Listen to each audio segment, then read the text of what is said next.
Hi guys! Welcome to my vlog! Vlogger yan!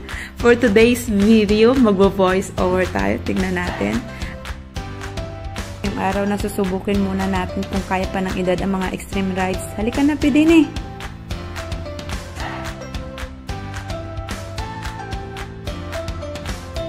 Unang ride, roller coaster. Favorite kong rides dun sa Enchanted Kingdom. Grabe, tumigil yung hininga ko dito mga 5 seconds. Next ride ang La Rapide.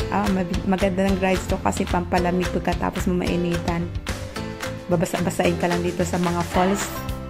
At, ano ba itong voice over na ito? Kumain na kami. Paano yung basa? Basa galing sa rides. Nagutom na. Hindi pa natutunaw ito. Hindi pa natutunaw yung chicken sa tiyan ko. Sumakay na ulit kami ng buwis buhay na extreme rides. Wild West. Grabe. Sumakit yung mga braso at mga binti ko dyan. Kakakapit kasi natatakot ako. Baka mahulog ako. Yung feeling na last breath mo na. Grabe. Intense. Yan, nanginginig pa yung tuhod ko dyan. Pero naisipan namin lakad-lakad muna. At may nakita kaming chill-chill lang na rides. Hindi to rides, parang magic house ang tawag nila. Sa loob niyan, sa loob niyan makikita mo. Ay, nako, ito na. Nakita namin yung family namin. I mean, family niya. Siyempre, kapag nakita mo yung family mo, hindi mawawala yung group picture. Ayan, picture muna. Saya yan.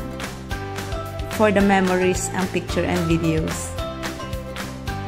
Ay, maganda dito kasi, kaya pala yung mga tao dito nakasuot ng mga swimwear.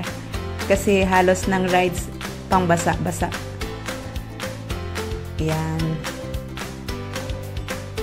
Oh, habang naglalakad, bumili ng pampalamig. Slurpee. Ayan, another basa rides. Paano yung basa, Pedini? Ay, basang sisiw yan. Ayan, nanalo kami. Naglaro kami dun sa tira-tira. Nanalo kami ng dragon. Yun lang. Bye! Thank you for watching!